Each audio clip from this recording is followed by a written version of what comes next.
Imagine being 70,000 feet above the earth, flying a plane so secret that your own government would deny you ever existed if something went wrong. Imagine looking down at a nation that wants you dead, knowing that the only thing between you and a Soviet missile is altitude and silence. Now imagine that silence being shattered. Imagine your aircraft spinning out of control, plummeting toward enemy soil, and knowing, as you reach for the ejection seat, that your life as you knew it is over forever. That is not a Hollywood thriller. That is the true story of Francis Gary Powers, a CIA pilot, an American son, a Cold War pawn, and one of the most controversial figures in the entire history of military espionage. Was he a traitor who cracked under Soviet pressure? Was he a hero who endured the unimaginable? Or was he simply a man, an ordinary man, thrust into an extraordinary moment that would define not just his life, but the fate of two superpowers on the brink of nuclear war? Welcome. Today we are going deep. We are going all the way back to the frozen tension of the Cold War, to the secret airfields of Pakistan and Turkey, to the halls of the Kremlin where Nikita Khrushchev was furious, to the White House where Dwight Eisenhower was scrambling for answers, and to a bridge in Berlin where one of the most dramatic spy swaps in human history would take place. This is the full, uncut, unfiltered story of Francis Gary Powers, the U-2 pilot who fell from the sky and changed the world. To understand Gary Powers, you first have to understand the world he was born into. He came into this world on August 17, 1929, in the small town of Jenkins, Kentucky. Jenkins was a coal mining town, the kind of place where the mountains pressed in close and the sky above was often gray with dust. His father, Oliver Powers, was a cobbler who repaired shoes for the miners. The family was not wealthy. They were working class, the backbone of America, the kind of family that believed in hard work, quiet dignity, and patriotism without needing to announce it. Francis Gary Powers grew up watching the sky. As a child, he was fascinated by aircraft. He would watch small planes buzz over the Appalachian Hills and dream of being up there, above the cold dust, above the poverty, above the limits of Jenkins, Kentucky. He was a bright young man, studious and determined, and he earned a scholarship to Milligan College in Tennessee. He studied physics, he excelled academically, and in 1950, he made a decision that would set the entire course of his life. He enlisted in the United States Air Force. The timing, as you will come to understand, was everything. He enlisted just as the Korean War was beginning, just as America was waking up to a new and terrifying kind of threat, not the open battlefield warfare of World War II, but something darker, something colder, a war of shadows, intelligence, and secrets. Francis Gary Powers was stepping into a world that was about to become the most dangerous chess game in the history of civilization. He trained as a fighter pilot and was commissioned as a second lieutenant. He was skilled, disciplined, and quickly proved himself as one of the better aviators in his unit. He was stationed in Turner Air Force Base in Georgia, flying F-84 Thunderjets, and his career was progressing steadily. But in 1956, something happened that would change everything. A mysterious recruiter, a man who worked not for the Air Force but for an organization that most Americans had never heard of, approached Powers with an extraordinary offer. The Central Intelligence Agency wanted him, not to fly fighters, not to drop bombs. They wanted him to fly a plane so secret, so technologically advanced, so utterly beyond anything the public knew existed, that even mentioning its name was forbidden. They wanted him to fly the U-2. Now let us pause here, because the U-2 program deserves its own moment of reverence. The Lockheed U-2 was not just an airplane. It was one of the most audacious technological achievements of the 20th century.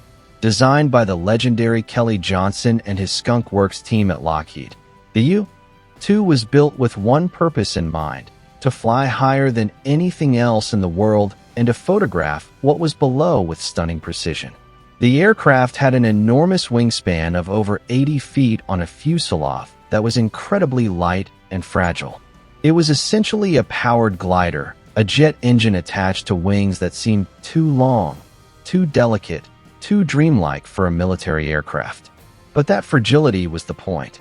To fly at 70,000 feet, you needed to be as light as possible, and the U-2 achieved that in ways that seemed almost impossible.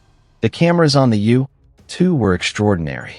They could photograph a golf ball from 70,000 feet. They could reveal details on the ground that no satellite technology of the era could match. And in the mid-1950s, America was desperately afraid. The Soviet Union had tested its first atomic bomb in 1949, years before American intelligence predicted they would. They had tested a hydrogen bomb in 1953. And now, whispers were coming from deep within the intelligence community that the Soviets were building intercontinental ballistic missiles, rockets that could reach American cities from Soviet soil. America needed to know the truth. America needed eyes over the Soviet Union. And the U-2 was those eyes. The program was so secret that the pilots who flew it resigned from the Air Force and became civilian contractors, technically employees of a shell company, so that if they were ever shot down over Soviet territory, the United States government could claim they had nothing to do with it. This was the deal. This was what Gary Powers signed up for. He would be paid significantly more than his Air Force salary, around $2,500 a month, which was substantial money in 1956. He would fly missions that his family could not know about. He would live a double life. And if the worst happened, his government would deny him. He accepted. He was young, he was ambitious, and he believed in the mission. He believed he was protecting his country. Training for the U-2 was intense and unlike anything Powers had experienced before. The aircraft was notoriously difficult to fly. Landing it was particularly challenging because of those massive wings, which gave it a tendency to float and bounce on the runway. Pilots wore full-pressure suits, because at 70,000 feet, the atmosphere was so thin that if the cockpit lost pressure, a pilot's blood would literally boil. The suits were hot, uncomfortable, and claustrophobic. You were sealed inside your own little world, breathing pure oxygen, completely alone at the edge of space. It was physically and psychologically demanding in ways that pushed pilots to their limits. Gary Powers mastered it. He was deployed to Adana, Turkey, and later to Peshawar, Pakistan, where the U-2 detachment operated under the cover name of a weather research squadron. The missions were long, often more than 9 hours in the air, flying across the vast interior of the Soviet Union, photographing military installations, missile sites, airfields, and industrial complexes. The pilots flew alone, in silence, in a cockpit that felt like a coffin at the edge of heaven, trusting that the altitude would protect them. And for years, it did. The Soviets knew the U-2 flights were happening.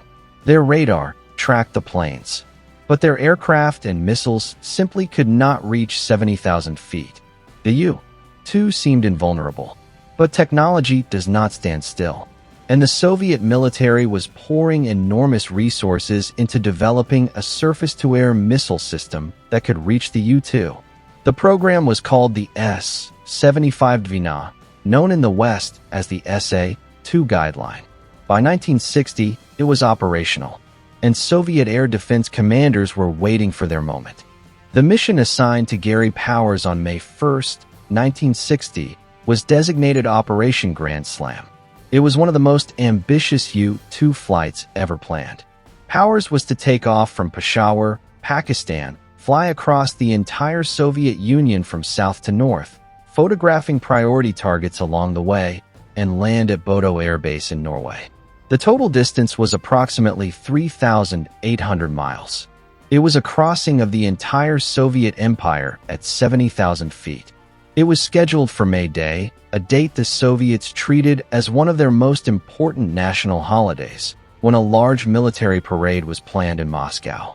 American planners believed that Soviet radar operators would be distracted, focused on the parade.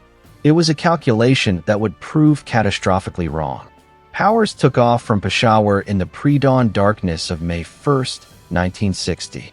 He climbed to altitude, leveled off at approximately 70,500 feet, and began his crossing of Soviet territory. For the first several hours, everything went according to plan. The cameras were running, recording military installations and missile sites in stunning detail. Powers was calm, professional, focused. He was deep into Soviet airspace, somewhere over the Ural Mountains, near the city of Sverdlovsk, when the world around him changed forever. The Soviet air defense network had been tracking him. A battery of Sa-2 missiles had been positioned along his expected flight path. At approximately 8:53 in the morning local time, a salvo of missiles was fired. The first missile detonated close behind the U-2, and the force of the explosion tore off the tail of the aircraft. The plane went into an immediate, violent spin. Gary Powers was thrown forward in his cockpit, and the enormous G-forces made it impossible for him to reach the ejection seat controls. The U-2 was disintegrating around him as it fell. He managed to open the canopy and was blown out of the aircraft at high altitude. In those terrifying seconds, Powers made a decision that would haunt him for the rest of his life. He did not use the self-destruct mechanism. The U-2 carried an explosive charge designed to destroy the aircraft and its sensitive equipment if it went down over enemy territory. CIA pilots were also issued a small poison-tipped pin called a silver dollar, which they could use to take their own lives rather than be captured. Powers did not use the pin. He parachuted down into Soviet territory, landed in a field near Sverdlovsk, and was immediately surrounded by Soviet civilians and then military personnel. He was taken prisoner. The news that a U-2 had gone down over Soviet territory was received in Washington with a mixture of shock and desperate confusion. The initial assumption was that Powers was dead. The aircraft was assumed to have been destroyed. And so the Eisenhower administration made a catastrophic decision. They issued a cover story. NASA, they claimed, had lost a weather research aircraft over Turkey. The pilot had reported oxygen difficulties. The plane might have accidentally drifted over Soviet airspace. It was a plausible story, carefully constructed, and it might have worked. Except that Gary Powers was alive, and the U-2, though damaged, had not been completely destroyed. Significant portions of the aircraft, including the cameras, the film, and crucially, the equipment that could only have been used for espionage, survived the crash and were recovered by Soviet forces. Nikita Khrushchev, who had initially said nothing publicly about the shoot-down, was sitting on a gold mine. He let the Americans lie. He waited. And then, on May 7, 1960, he went before the Supreme Soviet and delivered a speech that detonated like a political bomb. He revealed that the pilot was alive. He revealed that the wreckage had been recovered. He revealed that the Soviet Union had undeniable proof that the United States was conducting deliberate espionage flights over sovereign Soviet territory. The Eisenhower administration was caught in a lie of its own making on the world stage.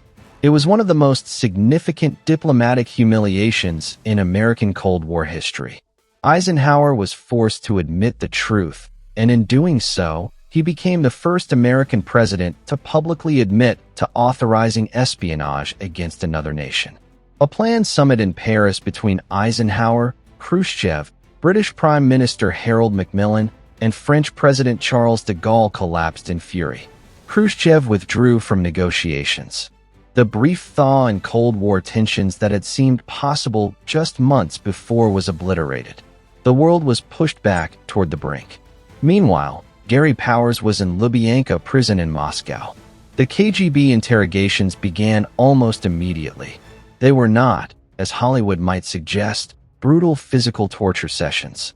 The Soviets were sophisticated. They used sleep deprivation, psychological pressure, careful manipulation, playing on Powers' fears for his family back in America. They asked detailed questions about the U-2 program, about CIA operations, about flight procedures, about the aircraft's capabilities. And Powers answered some of those questions. He gave the Soviets information. How much, and how significant that information was, remains a subject of debate among intelligence historians to this day. Powers later insisted that he revealed only information the Soviets likely already knew, and that he held back critical details about the CIA's operations and technology. But his Soviet interrogators were experts. They were patient, and the KGB had access to physical evidence from the wreckage that allowed them to verify what he was telling them and probe for inconsistencies. The interrogation sessions lasted for weeks. Powers sat in a small cell in Lubyanka, thousands of miles from home, wondering if his government would acknowledge him, wondering if his wife back in America knew he was alive, wondering what was going to happen to him. On August 17, 1960, exactly on his 31st birthday, Francis Gary Powers went on trial in Moscow. The trial was a spectacle, a carefully choreographed display of Soviet justice designed for maximum propaganda value. The courtroom was open to foreign journalists. Soviet citizens lined up for tickets as if attending a theatrical performance. Powers was charged with espionage against the Soviet Union, a charge that carried a possible death sentence. The prosecution presented the wreckage of the U-2, the recovered film, the spy equipment, Powers' confession. The evidence was overwhelming because it was real. There was no defense available that could challenge the facts. Powers' Soviet defense lawyer did what he could, arguing for leniency, noting Powers' cooperation, suggesting he was merely following orders. Powers himself addressed the court. He expressed regret. He said that he was deeply sorry for what he had done. He said he hoped that his actions had not increased the tension between the two great nations. He asked for clemency. His words were measured, careful, and they landed in a silence that seemed to hold the breath of the entire world. The judges deliberated. The verdict was inevitable. Guilty. The sentence, 10 years, with the first 3 to be served in prison and the remainder in a labor camp. Back in the United States, reactions to Powers' trial and sentencing were complicated and often harsh. Many Americans were furious that he had not used the self-destruct mechanism. Many were suspicious that he had talked too much to his Soviet interrogators. Some used a word that cut like a knife. Traitor. Editorial pages debated his conduct. Veterans groups questioned his honor. His own father publicly expressed frustration, suggesting his son should have died rather than allow himself to be captured. The public did not yet know the full story. They did not know the pressure Powers had been under, the conditions of his captivity, or the careful line he had walked during interrogation. They saw only a man who had landed alive in Soviet hands and who had appeared on Soviet television, looking calm, expressing regret. But inside the CIA and within the intelligence community, the assessment was more nuanced.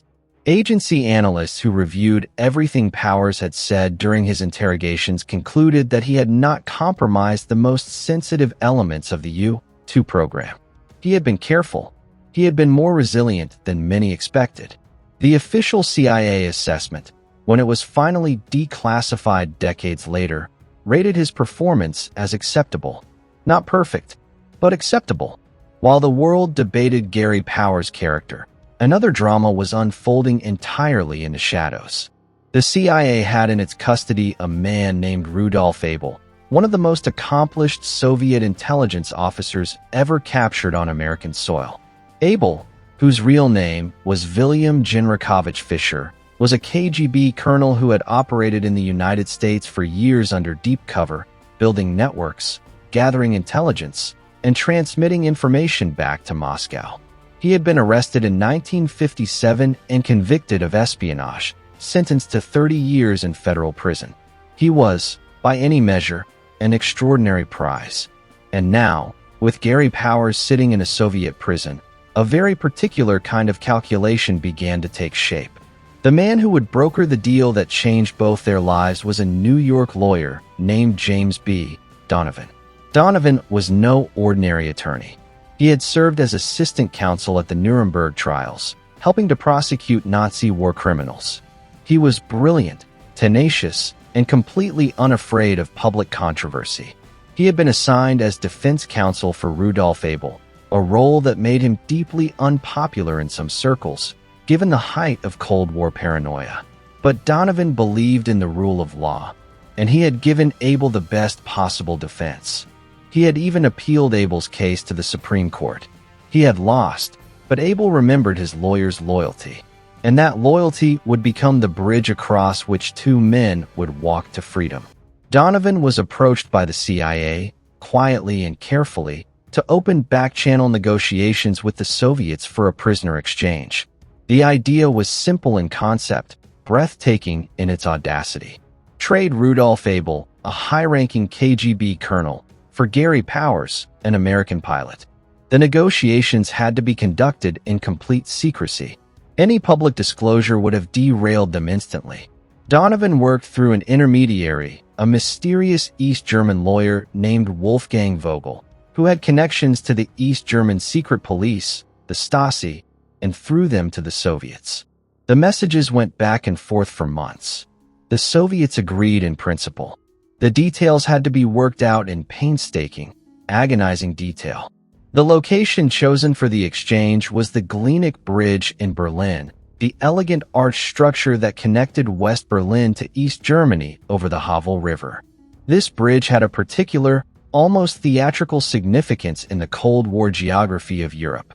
It was a crossing point between two worlds, between freedom and oppression, between the American sphere and the Soviet sphere. Standing on the Glienicke Bridge in 1962 meant standing at the exact midpoint of the most dangerous divide in the world. It was the perfect stage for what was about to happen. February 10, 1962. It was a bitterly cold morning in Berlin, the kind of cold that seeps through every layer of clothing and settles into your bones. A small group of American officials, CIA officers, and James Donovan gathered on the western side of the bridge in the pale gray light of early morning. On the eastern side, Soviet and East German officials waited with Rudolph Abel. In a separate arrangement, there was also supposed to be an American student, Frederick Pryor, who had been arrested by East German authorities and had become tangled in the same negotiation. The exchange had multiple moving parts, and everyone understood that any single thing going wrong could collapse the entire operation. Powers was brought to the bridge from a Soviet facility, driven through the gray, bleak streets of East Berlin, watching through the car window as the divided city passed by. He had spent nearly 2 years in Soviet captivity. He was thinner, quieter, older in ways that had nothing to do with time. He had endured the isolation, the interrogations, the uncertainty, the silence of a Soviet prison, and he was about to walk back into the world. But first he had to walk across a bridge. The exchange was choreographed with the precision of a military operation. Abel walked from east to west. Powers walked from west to east, met the Soviet side, was confirmed, and then walked back toward the American side. They passed each other on the bridge, two men on opposite sides of the world's great divide, whose fates had become inexplicably intertwined by the machinery of Cold War espionage. In that brief moment, they were the two most significant figures in a drama that had gripped the entire world. And then it was over. Powers stepped onto the western side of the bridge. He was free. The immediate reaction in America to Powers' return was a mixture of relief and residual suspicion. He was not welcomed as a returning hero. There were no ticker-tape parades, no presidential medals, no triumphal ceremonies. Instead, he faced something perhaps harder to endure than Soviet captivity. He faced the judgment of his own country. He was called before a Senate Armed Services Subcommittee to testify about his conduct during the mission and during his captivity. The hearings were intense and sometimes hostile. Senators wanted to know why he had not used the self-destruct device. They wanted to know what he had told the Soviets. They wanted to know, essentially, whether he was a man of sufficient courage and patriotism. Powers testified carefully and consistently. He explained the sequence of events during the shoot-down, how the G-forces had made reaching the destruct mechanism impossible, how the rapid disintegration of the aircraft had prevented him from following the prescribed procedures. He explained his reasoning during the interrogations, the deliberate vagueness he had maintained on critical questions, the way he had tried to give the Soviets as little actionable intelligence as possible. The CIA, to its credit, formally supported his account. The agency director, John McCone, issued a statement affirming that Powers had conducted himself in a manner consistent with his obligations. The Senate subcommittee ultimately concluded that Powers had not violated his obligations. But the damage to his reputation was already done. The whispers did not stop. He returned to work for the CIA briefly and then joined Lockheed as a test pilot for the U-2 program, a role that allowed him to remain connected to the aircraft that had defined his life. But the work was not the same. He was a man marked by history, and history is a heavy thing to carry. He and his wife Barbara, who had endured 2 years of impossible uncertainty during his captivity, struggled to rebuild their life together. The marriage, strained by the secrecy and the trauma of the preceding years, eventually ended in divorce. Powers later remarried a woman named Sue Downey, and they had a son, Francis Gary Powers Jr., who would grow up to become one of the most passionate advocates for his father's legacy.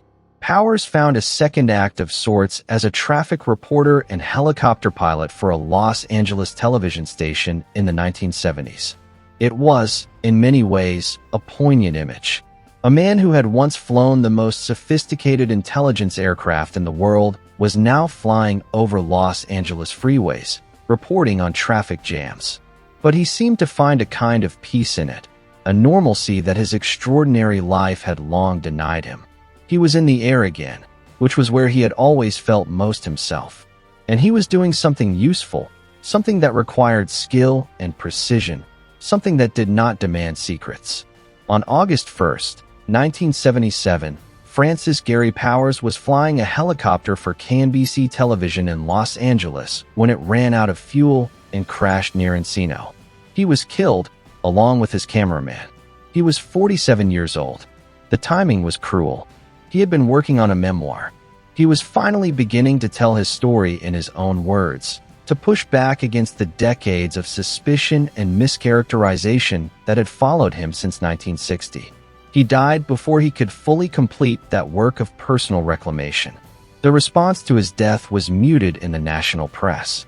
He was remembered, certainly, but still with that ambivalence that had followed him since the trial in Moscow.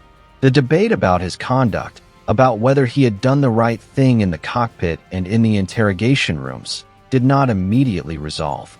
History was not yet ready to make its final judgment on Francis Gary Powers. But history, as it always does, eventually caught up with the truth.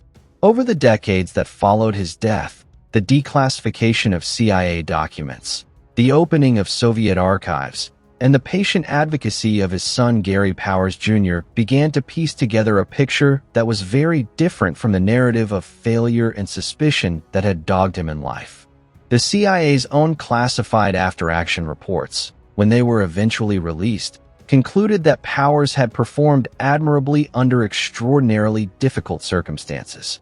Soviet interrogation files, accessed after the end of the Cold War, showed that Powers had been far more resistant than the Soviets had hoped, that he had withheld critical information, and that the Soviets had been frustrated by his carefully managed disclosures. In 2012, 52 years after the U-2 incident, the United States government formally recognized Francis Gary Powers with the honors he had deserved all along. He was awarded the Prisoner of War Medal, the Distinguished Flying Cross, and the CIA Director's Medal. His son Gary Powers Jr. received these medals on his father's behalf in a ceremony that was long overdue. The rehabilitation of Gary Powers' reputation was finally, officially complete. He was not a traitor. He never had been. He was a man who had done an extraordinary job under impossible conditions, who had been sacrificed by the political needs of his government, and who had spent the rest of his life paying a price he never deserved. But let us zoom out now. Let us look at what the U-2 incident meant for the world, because the consequences rippled far beyond the fate of one pilot. The collapse of the Paris summit in May 1960 was a genuine turning point in the Cold War. Eisenhower and Khrushchev had been moving, however tentatively, toward a kind of dialogue, a reduction in tensions, perhaps the beginning of what we might today call détente. The U-2 incident destroyed that. It handed Khrushchev's hardline critics within the Soviet leadership powerful ammunition. It embarrassed Eisenhower in ways from which his presidency never fully recovered. It poisoned the diplomatic atmosphere between the superpowers for years. Some historians have argued that the U-2 incident and the collapse of the Paris summit contributed directly to the environment of maximum tension that produced the Cuban Missile Crisis just 2 years later, in October 1962. If that is true, then the events of May 1, 1960, over the Ural Mountains, were not merely a moment of Cold War drama. They were a link in the chain of events that brought humanity to the closest it has ever come to nuclear war. A single pilot, a single aircraft, a single missile exploding at 70,000 feet, and the entire trajectory of the Cold War shifted. There is also the question of what the U-2 incident revealed about the fundamental nature of intelligence work and the people who are asked to perform it. The men and women who work in the shadows of national security are asked to accept a particular bargain. They serve their country in ways that cannot be publicly acknowledged. They accept risk that the public will never know about. And if they fail, they are on their own. The machinery of government will protect itself first. Gary Powers learned this in the most brutal possible way when the Eisenhower administration chose to lie about his mission rather than protect him. He was expendable. That is the cold arithmetic of espionage, and it is worth sitting with that truth for a moment, because it says something important about the price of freedom and the people we ask to pay it. Rudolf Abel, the Soviet spy traded for Powers, returned to the Soviet Union and was received as a hero. He was debriefed extensively by the KGB, returned to work in a training capacity, and died in 1971, honored by his government to the end. The contrast with Powers' treatment back in America is stark and uncomfortable. The Soviet system, for all its brutality, knew how to honor its intelligence officers. The American system, democratic and transparent and proud of its values, treated Gary Powers as a liability.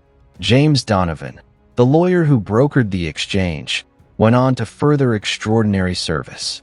Just 2 years after the Glenick Bridge exchange, he negotiated the release of over 1,000 prisoners captured during the failed Bay of Pigs invasion of Cuba, trading them for medical supplies and baby food worth tens of millions of dollars.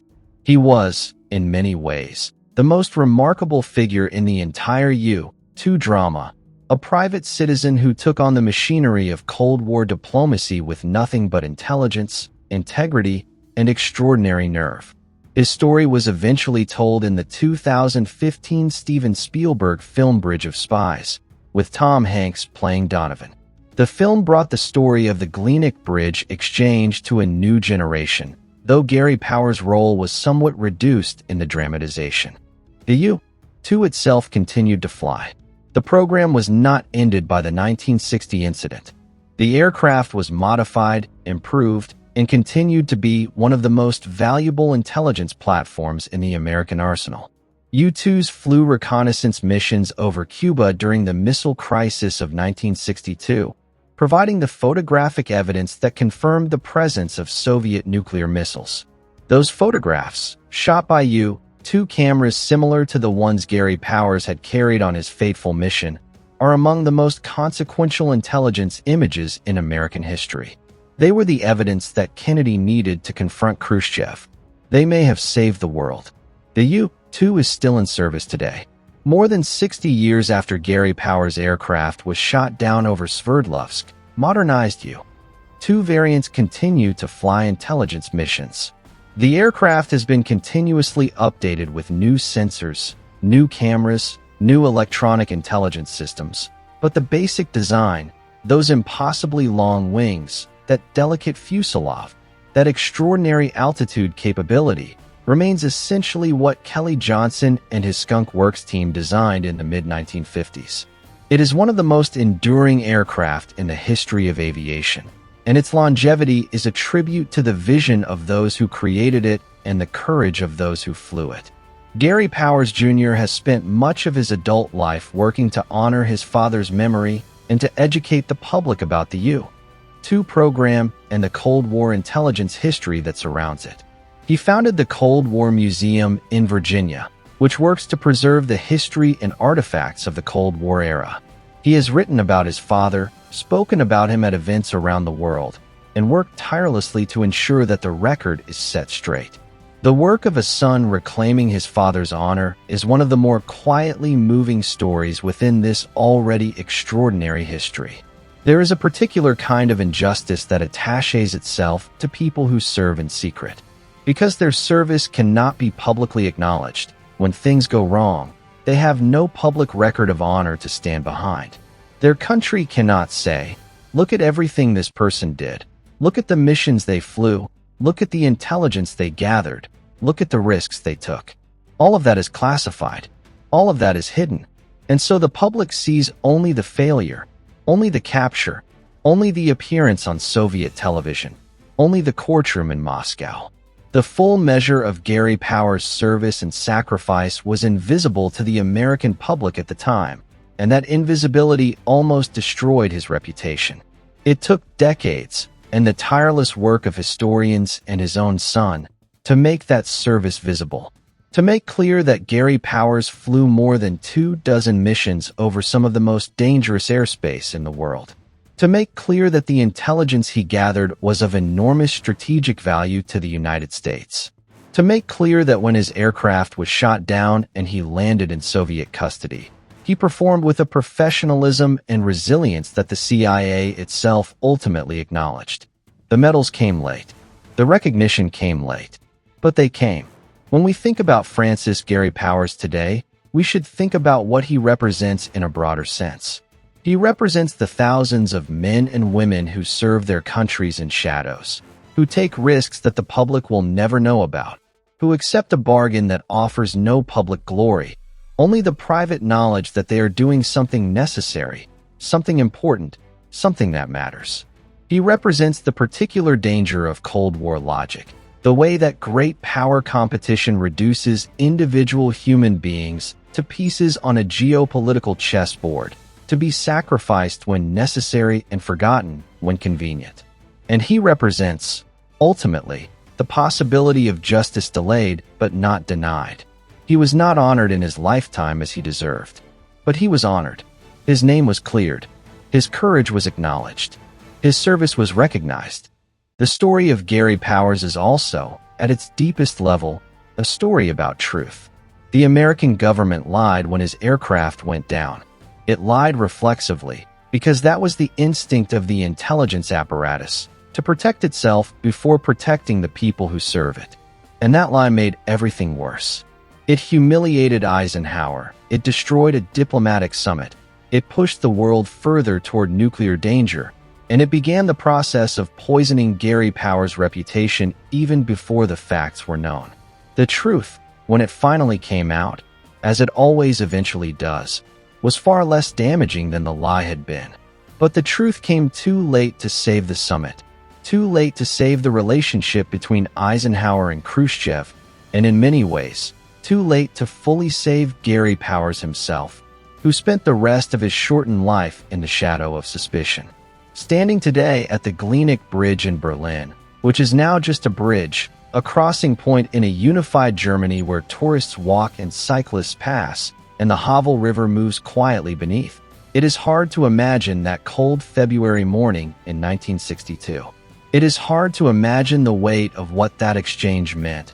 For two men walking toward each other from opposite sides of the world's great divide, for their families, for their governments, for the larger drama of the Cold War. But it happened, right there, and the ripples from it are still moving through history. Gary Powers did not choose to be a symbol. He chose to serve his country.